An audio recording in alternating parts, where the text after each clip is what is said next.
Hi, my name is Cassian Hall and I'm a therapist, and today I want to talk a little bit about relationships.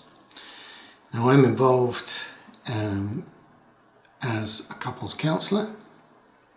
I also do some other coaching work which is designed to help people who are going through high conflict breakups from their relationships.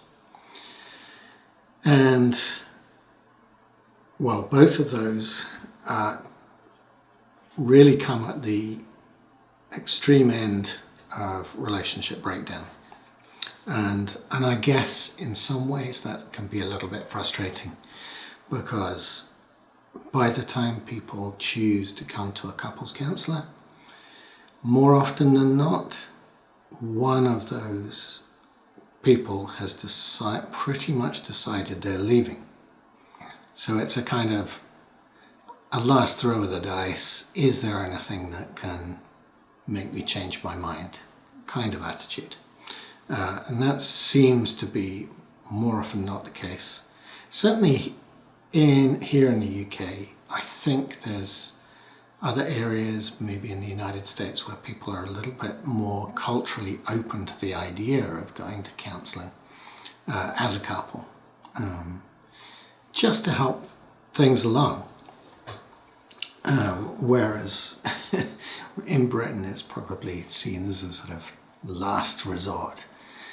And of course on the coaching side, when we're dealing with high conflict breakups, there's no salvaging. What you're trying to salvage is usually a situation which can best benefit the children at that point.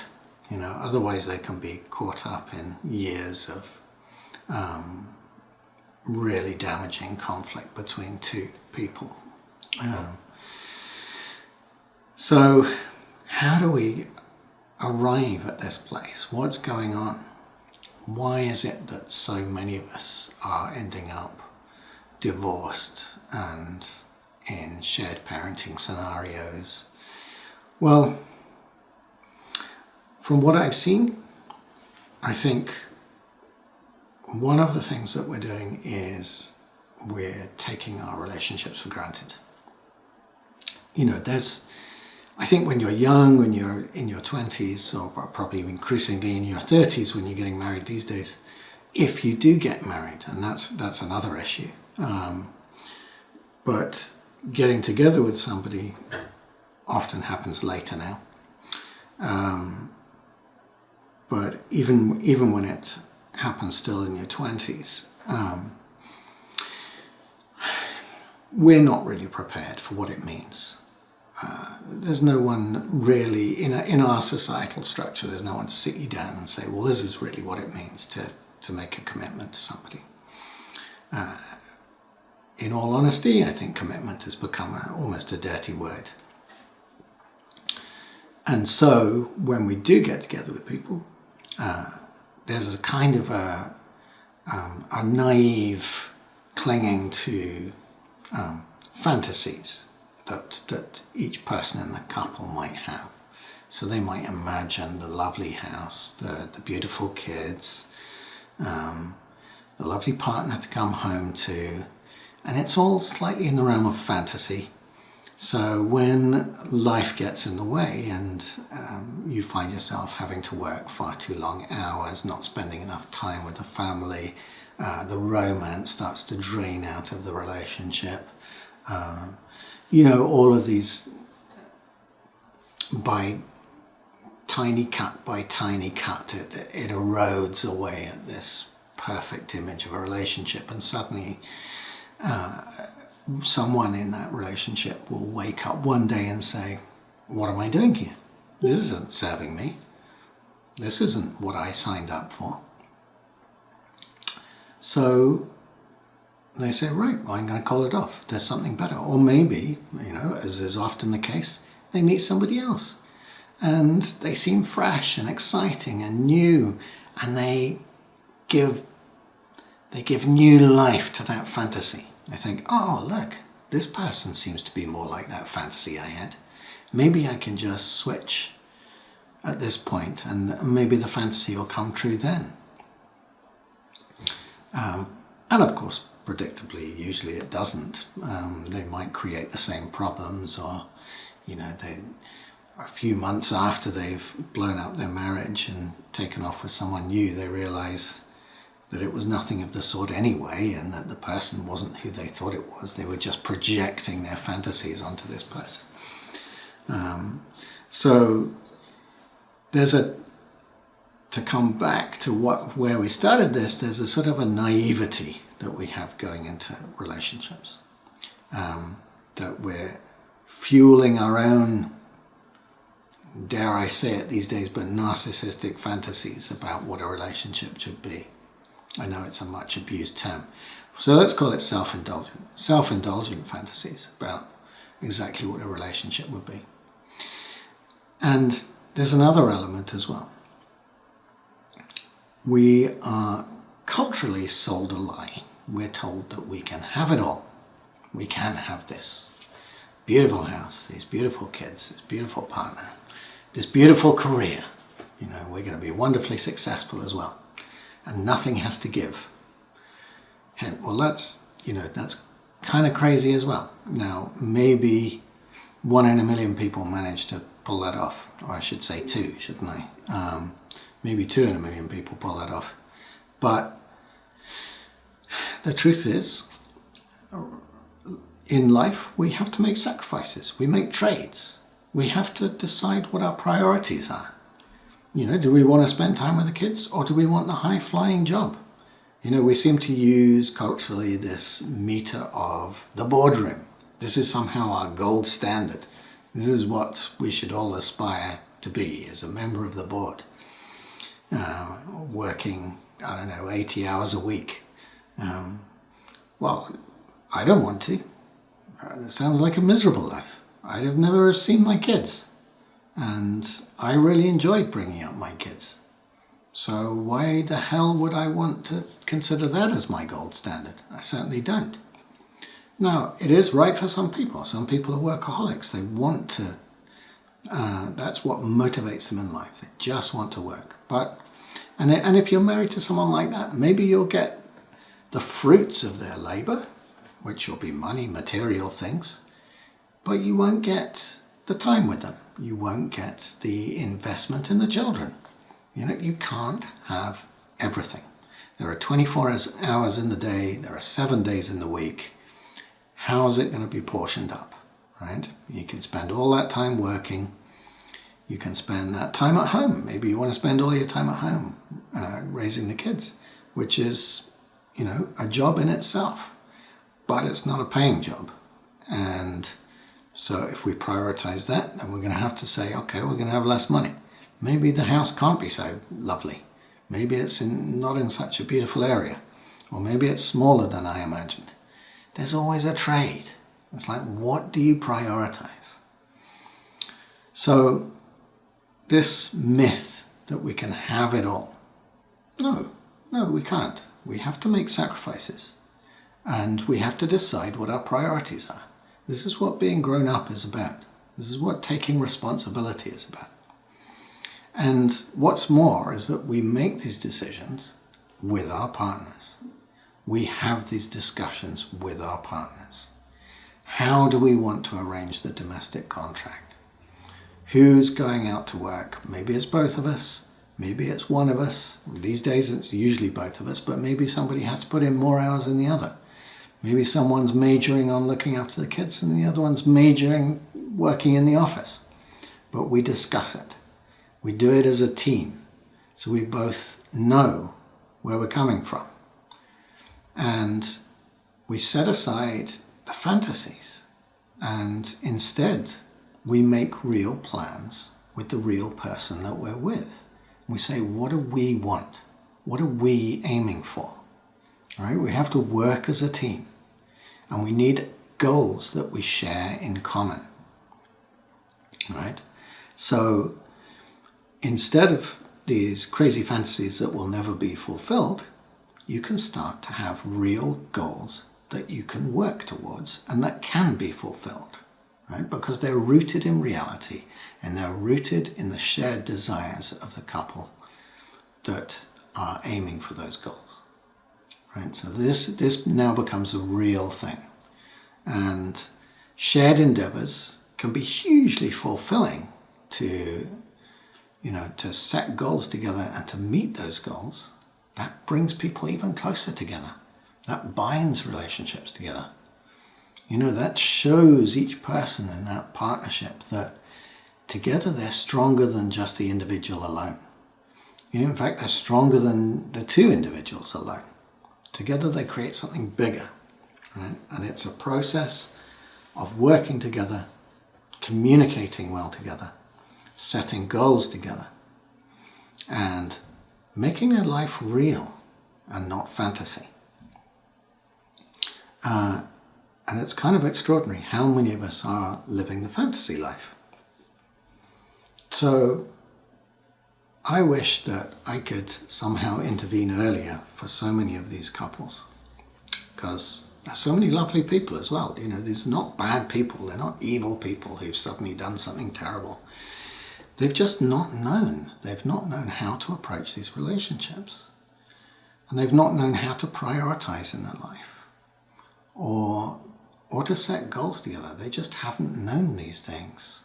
They've just somehow assumed, like most of us do, that things will just fall into place. That the elements of the fantasy will somehow be brought together. But of course, that's not real life. That's not how it works. So we need to start applying some wisdom. Now, I frequently run into this obstacle as well of whether people actually want to marry or not. Now, sometimes people are married and they want to break up, but sometimes they've never even got married. And I might ask why. So why have you not got married? And maybe it's just that one person wanted to get married, but the other one said, "Oh, it's just a piece of paper. It doesn't mean anything to me." Is it just a piece of paper? I know it's not fashionable to have religious weddings necessarily. Well, people like the image of it. They don't necessarily believe in the religion itself. Although, a question for another day, but maybe there's actually not much thought about what religion actually means and what its function is. But that's probably something we can go into another time. But what we can accept is culturally it's become sidelined. It's become niche. You're probably extraordinary if you do go to church every Sunday in the UK, if you do want to make a proper sort of religious-based commitment to your partner for life. So instead you end up with a lot of people who just got together.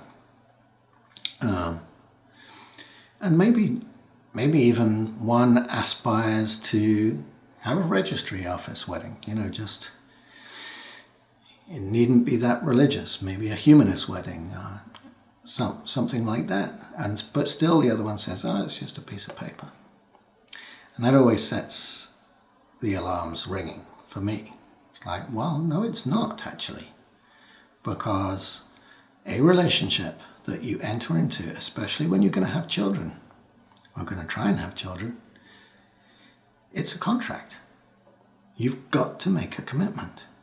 You wouldn't go into business with anyone just on a say-so, and they say, "Oh, can we have a contract to make sure that we both honour our agreement?" No, it's just a piece of paper.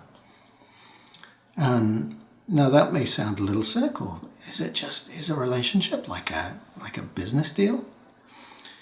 Not exactly, because there's a whole other side to the relationship, which is romance and loving and nurturing and intimate in a way that business relationships aren't. But there's also a contractual side to it. It's so fundamentally important that we're in it for the long haul, that we're going to work through the good times and the bad. You know, it's no use just things suddenly getting a bit rough and then cutting and running. You know, there's no basis on which to bring children into the world, because humans are unique in that they have infants who are essentially very premature. You know, we couldn't carry infants to a term in which, when they were born, they were quite functional, because they'd be far too big, and you know, a mother would never be able to carry such creatures. So the way that we've evolved is to have these infants that are very helpless, and helpless for a very long period of time. We need years of investment from both parents, and preferably, not just both parents, preferably larger family, larger community. The old saying that it takes a village to raise a baby, and it's not wrong. It's very true, and it's something that when you are planning to have kids, another piece of wisdom you should be thinking about is, okay, what's the support network? Who's going to be around? You know, when I get exhausted, when we get exhausted, when we're both exhausted, who can take up the slack? Who can give us some respite? You know, these are really important questions, because some of the hardest periods of time that you'll navigate in a relationship are with young children. Because it's hard. It's tiring. You're not going to get enough sleep. You're going to feel like you're doing your job badly, and you're going to feel like you're parenting badly because you can't give your full energy to either. You know, it's just the way it is, you know, and you just have to find your best way through it. It's a marathon, you know, it's a tiring marathon at times, but it has its magic within that, because anything worthwhile is tough, and it challenges us, and it makes us go outside our comfort zone. You know, the enemy of us all is comfort. If we get too comfortable, we stop growing, we stop challenging ourselves, we don't progress. So the same is true when we're bringing children into this world and raising children. It's hard, and it takes our energy, and it takes our commitment, and it takes sacrifice. There's things that we did beforehand we won't be able to do anymore. At least not for some years. You know, I remember with my young kids, there's these sort of relief points as maybe they start going to nursery and you get a couple of hours, and then they move on to school and you get a few more hours, and they move up the school and you get a few more hours, and slowly come back to you as an individual. But you don't begrudge that, because you're investing in this new life. You're trying to do two things. You're trying to raise them in the best way that you can, but you're also trying to elevate yourself, because you've got to be the best example to these kids. And I always tell my clients, like, your kids are going to watch you, right? And they're going to take more by watching you than they ever will from what you tell them. You know, we all know as parents that when we try and tell our kids to do stuff, they usually won't do it. But if we can demonstrate to them, well, that goes in at a deep level. If we can demonstrate it, it goes in at a deep level. And even if they don't do it immediately, they'll start doing it at some point in their life, because you've shown them the way, you've given them the template. So raising kids is a challenge to the self, to elevate your own standards, to make yourself the best human being that you can be in order to show them what you wish them to become, and hopefully to outdo you and to be an even better human being than you've managed. And that's what we can hope for. So all of which is to say that I think we approach our relationships now with some naivety, without a true understanding of what commitment means, why it's needed, why it's a good thing, why it's fulfilling. And I think previously religion probably provided that function. Your presence within the religious community, they would explain this to you as part of that process of as you're coming up to marriage. We don't have that now. We haven't had anything that's replaced it. instead what we have are various charities desperately trying to fill the void, and working hard to educate parents and to educate those who may care for parents, possibly through the health service or these kinds of agencies. So we're playing catch up. We're trying to repair what we've already broken. So we need to bring a lot more wisdom to our young folks as they look at getting together and making commitments together, and then bringing children into the world. Because bringing children into the world isn't about having these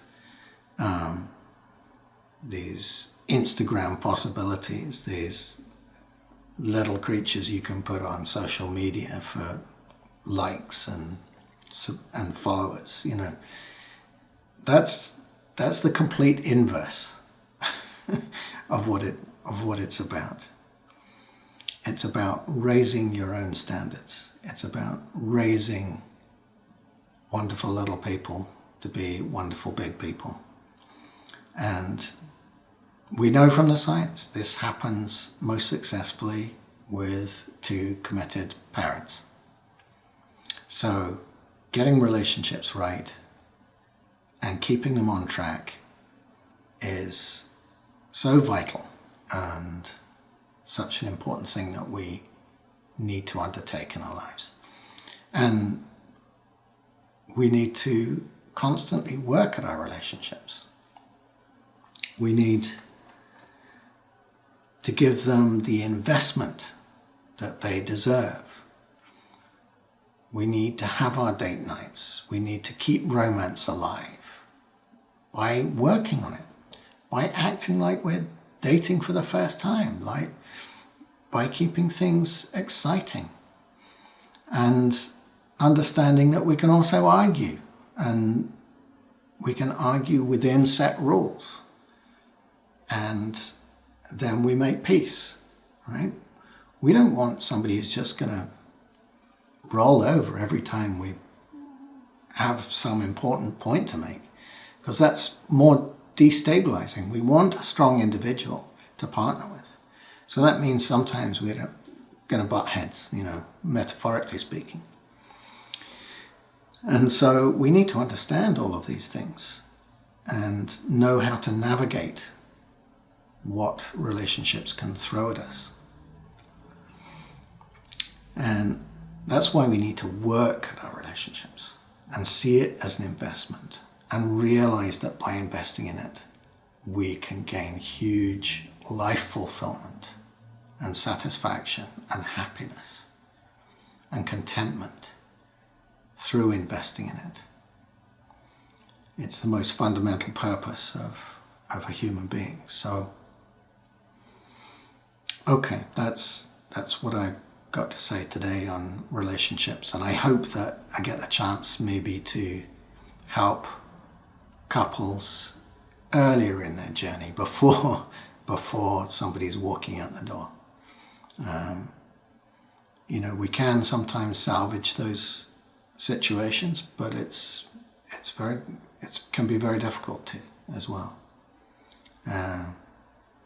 So keep working at those relationships. Make a real commitment. Show your love every day. Show your gratitude every day. Make your goals together and know what you're working towards. And keep those good thoughts coming. All right, thanks. If you would like to get in touch and organize some couples counseling, or perhaps even just relationship coaching to really fine-tune your relationship, then drop me a line and we'll get a session organized. Thank you.